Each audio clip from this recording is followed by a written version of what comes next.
ମିଡିଆକୁ ଠେଲିବାର କଣ ଆବଶ୍ୟକତା ଥିଲା? ଆରେ ମୁଁ ମୋର ପ୍ରତିକ୍ରିୟାଟି ରଖୁଛି, ଆଜ୍ଞା ତ ଏଥିରେ ବିଶୃଙ୍ଖଳା କରିବାର କଣ ଆବଶ୍ୟକତା? ମୁଁ ମୋ ପରିବାରକୁ ଆସିଛି, ମୋ ଘରକୁ ଆସିବାକୁ କଣ ମତେ ମନା ଅଛି? ଆଜ୍ଞା ଆରେ ନିଲମ୍ବନ ହେଇଛି ତ ନିଲମ୍ବନର କଥାଟି ତ ମତେ ରଖିବାକୁ କୁହାଯାଇଛି, ମୁଁ ସେଥିପାଇଁ ଆସିଲି।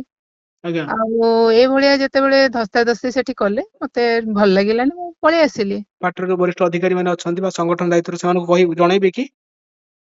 ସେମାନେ ନିଶ୍ଚିତ ଭାବରେ ଆପଣ ମିଡିଆ ମାନେ ସମସ୍ତେ ଏତେ ଦେଲେଣି, ସେ ତ ଦେଖୁଛନ୍ତି ଜାଣୁଛନ୍ତି, ସେ ବିଚାର କରିବେ।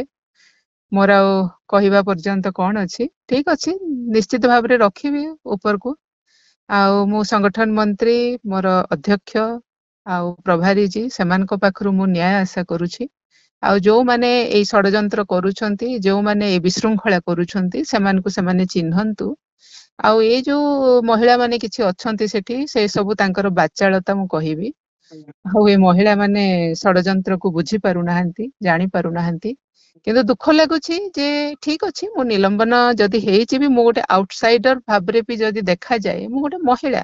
ଆଜ୍ଞା ଗୋଟେ ମହିଳା ତା କଥା ରଖୁଛି, କଥା ରଖିବାକୁ ଯାଇଛି, ଆଟଲିଷ୍ଟ ଆମେ ସମସ୍ତେ ସେତିକି ତ ସମ୍ମାନ ଦେଇପାରିବା।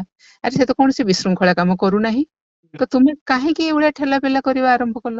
ଆଜ୍ଞା ତାମାନେ ମୁଁ ମୋର ପକ୍ଷଟାକୁ ରଖିବାକୁ ଦିଆଯାଉ ନାହିଁ। ଯୋଉ ଗୋଷ୍ଠୀଟି ଚକ୍ରାନ୍ତ କରୁଛନ୍ତି ଯେ ମୋ କଥାଟା ମୁଁ ନ ରଖେ, ଆଜ୍ଞା ନିଶ୍ଚିତ ଭାବରେ ମୋ କଥାଟା କେମିତି ନ ଆସୁ ବାହାରକୁ, ସେଥିପାଇଁ ମତେ ଚାପି ଦେବା ପାଇଁ ଗୋଟେ ବିରାଟ ଷଡଯନ୍ତ୍ର ଚାଲିଛି।